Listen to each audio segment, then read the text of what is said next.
Assalamualaikum warahmatullahi wabarakatuh. Perkenalkan, saya Dina Salsabila dari Prodi Sastra Inggris Fakultas Humaniora. Hari ini saya akan menjelaskan tentang video resumen PPAK Fakultas Humaniora hari ketiga. Untuk acara yang pertama ada opening, lalu dilanjutkan ada steering komite dengan rangkuman seperti berikut. Dress code untuk mahasiswa adalah memakai baju batik, bawahan hitam, dan berkopiah hitam, sedangkan dress code untuk mahasiswi adalah berbaju batik, memakai bawahan hitam, dan berkerudung hitam. Untuk ketentuan peserta, yang pertama mengikuti rangkaian PPAKF secara tertib, yang kedua menjaga sopan santun saat berlangsungnya PPAKF, lalu wajib masuk Zoom meeting 15 menit sebelum Zoom dimulai dan memakai background, dan wajib mencatat materi yang telah dijelaskan, dan para mahasiswa dan mahasiswi wajib on cam. Larangan peserta yaitu tidak boleh memakai atribut atau make up yang berlebihan, tidak boleh meninggalkan Zoom meeting sebelum Zoom meeting selesai, tidak boleh makan atau minum di luar jam yang ditentukan, dilarang merokok, dan tidak boleh merokok. Sanksinya yaitu berupa teguran ringan, berupa tulisan, ada juga teguran keras yaitu dikeluarkan dari Zoom meeting, dan teguran yang terakhir adalah tidak lulus ospek. Untuk peserta yang berhalangan hadir, diharap mengirim surat izin kepada kakak pendampingnya, wajib mengisi absensi, dan penugasan adalah termasuk absensi. Materi selanjutnya adalah materi tentang sistem perkuliahan yang disampaikan oleh Dr. Halimi MPD. Resumennya berupa beliau menjelaskan tentang SKS. SKS sendiri adalah sistem kredit semester. Setelah masuk, mahasiswa disuguhkan mata kuliah dari semester 1 sampai semester 7. Semester 1 sampai 2, mahasiswa dipilihkan atau diprogramkan dari universitas. Untuk semester berikutnya, mahasiswa bisa memprogramkan secara mandiri mata kuliah apa yang akan diambil. Per semester maksimal 24 SKS. Mahasiswa menempuh 8 semester dengan 150 SKS. Ada yang berisi 2, 3, sampai 6 SKS. SKS juga menentukan lamanya perkuliahan. 2 SKS sekitar 60 menit atau 1 jam. Paling banyak adalah skripsi. Skripsi yaitu 6 SKS atau 3 mata kuliah. Mahasiswa ketika lulus bergelar.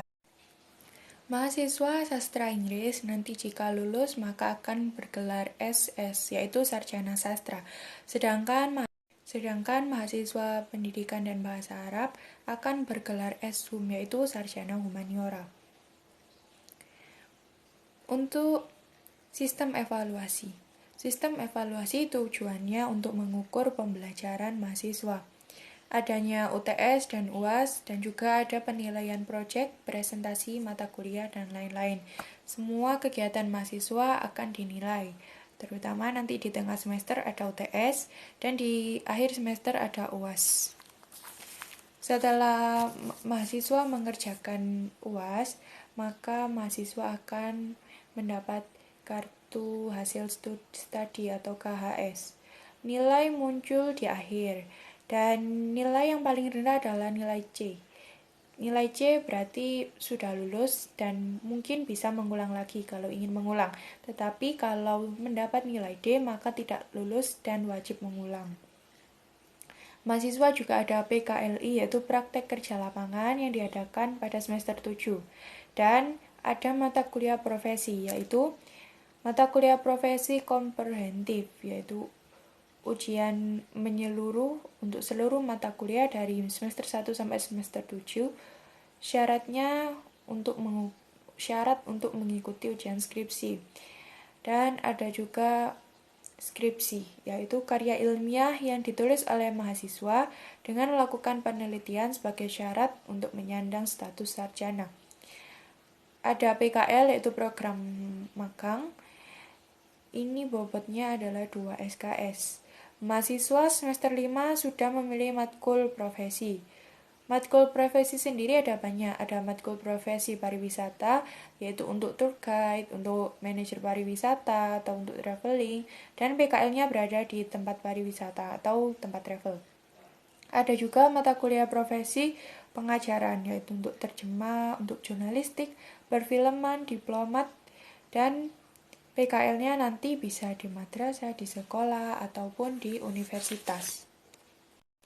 Untuk mahasiswa sastra Inggris, skripsi nantinya akan menggunakan bahasa Inggris. Sedangkan untuk mahasiswa pendidikan dan bahasa Arab, maka skripsinya akan menggunakan bahasa Arab. Karena sekarang masih pandemi dan masih PPKM, maka kegiatan belajar mengajar dilakukan secara online dengan Zoom ataupun dengan Pada video kali ini saya akan menerangkan tentang bidang AUBK yang disampaikan oleh Dr. Muasomah MPD. Fasilitas di Fakultas Humaniora sendiri ada berbagai macam, yaitu yang pertama ada ruang kuliah, ada ruang perpustakaan yang meliputi perpustakaan pusat UIN dan perpustakaan fakultas. Ada ruang SAC, yaitu ruang belajar mandiri, berkelompok, untuk berdiskusi, untuk nonton bareng, membaca berbagai genre buku. Ada home theater, yaitu tempat seminar, nobar, berbagai acara mahasiswa seperti drama, menari, puisi, musik, dan lain-lain. Ada juga auditorium untuk tempat seminar, lomba-lomba, dan berbagai acara mahasiswa. Ada lab bahasa multimedia, ada galeri seni yang berfungsi untuk memperdalam hobi seperti menari, bermain musik, dan gamelan. Ada galeri kaligrafi, dan juga ada meeting room, yaitu ruang rapat dan ruang ujian akhir untuk mahasiswa. Bidang keuangan. Mahasiswa menempuh atau mendapatkan UKT. UKT yaitu uang kuliah tunggal, yang artinya setiap mahasiswa wajib membayarnya. UKT bukan SPP. Kalau SPP seperti yang kita bayar di SMA atau di SMP. UKT antar jumlah mahasiswa satu dengan mahasiswa yang lain berbeda, karena fungsi UKT sendiri adalah untuk sharing pembayaran antara mahasiswa yang mungkin perekonomiannya mampu dan tidak mampu, agar sama-sama rata, sama-sama adil. Ada juga banding UKT di setiap semester, yaitu banding UKT dilakukan dengan cara registrasi ke semester berikutnya. Pengumumannya selalu online, demikian juga pemberkasan UKT bisa turun, bisa juga naik dari levelnya, dari grade-nya. Selain itu ada juga fasilitas beasiswa yang bisa diakses mahasiswa, berupa beasiswa prestasi, LPDP, ada juga Elzawa, yaitu beasiswa dari Lembaga Zakat dan Wakaf milik UIN Malang, dan beberapa lembaga lain. Kali ini saya akan membahas resume tentang bidang kemahasiswaan oleh Dr. Galuh Nur Rohmah MPD. Visi Fakultas Humaniora yaitu terwujudnya Fakultas Humaniora integratif dalam memadukan sains dan Islam yang berreputasi internasional. Misi dari Humaniora sendiri yang pertama adalah memberikan pembinaan dan pengembangan kemahasiswaan berbasis nilai-nilai Islam dalam membentuk mahasiswa yang memiliki kedalaman spiritual, keagungan akhlak, keluasan ilmu, dan kematangan profesional. Yang kedua, menyelenggarakan kegiatan yang memacu penalaran dan minat bakat dalam bidang humaniora, budaya, teknologi, dan seni budaya yang bernafaskan Islam. Yang ketiga, mengembangkan jiwa kepemimpinan sosial dan kepeloporan dalam masyarakat berbasis nilai-nilai Islam dan budaya Indonesia. Dan yang terakhir adalah mengembangkan kemandirian dan profesionalisme. Tujuan dari fakultas ini adalah memiliki kedalaman spiritual, keagungan akhlak, keluasan ilmu, dan kematangan profesional. Yang kedua, memiliki kreativitas, inovasi, dan prestasi di bidang akademik dan non-akademik. Ada juga memiliki jiwa kepemimpinan sosial dan kepeloporan. Dan yang terakhir, memiliki jiwa kemandirian dan profesionalisme. Hak-hak mahasiswa yang pertama, memperoleh pendidikan, bimbingan, dan pengarahan, memperoleh penghargaan atas prestasi yang dicapai, menggunakan dan mengembangkan kebebasan akademik secara bertanggung jawab, memanfaatkan sarana dan prasarana sesuai ketentuan, memperoleh pelayanan di bidang akademik, administrasi, dan kemahasiswaan, serta bisa menyampaikan aspirasi secara santun, profesional, dan bertanggung jawab. Kewajiban mahasiswa. Yang pertama, memenuhi kewajiban finansial sesuai ketentuan, lalu menjaga pergaulan dengan lawan jenis berdasarkan norma agama, mendukung terwujudnya bilingual university dan world class university, menjaga kewibawaan dan nama baik alma mater, meningkatkan kemandirian dan profesionalitas, menghormati sesama mahasiswa dan bersikap sopan terhadap pimpinan, dosen, dan karyawan, juga menjunjung tinggi dan mengamalkan ajaran agama Islam, dan yang terakhir adalah menjaga sarana dan prasarana, kebersihan, ketertiban, dan juga keamanan kampus. Mahasiswa juga memiliki kode etik berbusana. Kode etiknya yaitu berpakaian sopan, rapi, dan bersih sesuai dengan syariat Islam. Bagi mahasiswa, yaitu tidak memakai kaos oblong, celana ketat, celana atau baju sobek, sarung, sandal, topi, rambut panjang atau dicat, bertato, memakai anting, kalung, dan gelang dalam mengikuti kegiatan akademik. Untuk mahasiswi, tidak memakai baju atau celana ketat, tembus pandang, busana pendek tanpa berjilbab, berhias berlebihan dalam mengikuti kegiatan akademik. Mahasiswa nantinya akan mendapatkan SKKM. SKKM adalah surat kredit kegiatan mahasiswa. Semua kegiatan yang dilaksanakan oleh mahasiswa, baik yang bersifat akademik maupun non-akademik, diakui dengan pemberian bobot tertentu yang disebut SKKM. SKKM digunakan sebagai syarat ujian komprehensif dan syarat. Dalam Fakultas Humaniora terdapat strategi-strategi. Yang pertama, strategi terprogram, yaitu semua kegiatan yang dirancang secara menyeluruh bisa mengakomodasi tujuan dampak jangka panjang dan juga dampak jangka pendek yang dihasilkan. Ada strategi sinergis, yaitu terkait satu sama lain. Program satu dengan program yang lain saling terkoneksi. Ada juga strategi bertahap dan kesinambungan, yaitu langkah awal. Dengan adanya PPAK, secara bertahap fakultas akan merancang kegiatan sesuai kebutuhan mahasiswa. Ada strategi demokratis, itu bersifat menggali kebutuhan pada mahasiswa berdasarkan info dosen, mata kuliah, dan lain-lain. Masukan tadi akan difasilitasi dan diuji. Ada juga strategi koordinatif dan kolaboratif, itu yang sangat dibutuhkan di era 4.0 ini, melibatkan berbagai elemen seperti mahasiswa, dosen, narasumber, alumni yang mencapai pencapaian luar biasa. Lanjut yaitu bagian layanan administrasi akademik. Layanan administrasi akademik yaitu layanan yang berguna untuk melayani tentang proposal skripsi dan skripsi komprehensif secara online. Untuk PKL masuk dalam SKS dan dilakukan di setiap semester. Untuk yudisium yaitu laporan tentang selesainya proses kegiatan perkuliahan di Fakultas Humaniora.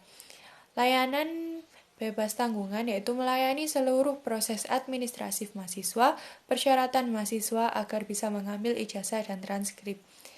Untuk layanan administrasi umum yaitu tentang surat menyurat, tentang beasiswa dan lain-lain untuk legalisir juga. Untuk layanan administrasi keuangan yaitu layanan dukungan dana kegiatan OMIK dan lain-lain. Untuk sistem perkuliahan pada sekarang yaitu menggunakan SIAKAD. Pada SIAKAD semua siswa harus mempunyai semua rekap akademik ada di SIAKAD untuk melihat nilai, hasil rekam akademik per semester, dan apa saja yang dibutuhkan untuk masuknya yaitu dibutuhkan NIM dan password. Password didapatkan pada saat di struk pembayaran UKT. Mahasiswa akan mendapatkan KHS yaitu kartu hasil tadi untuk melihat nilai.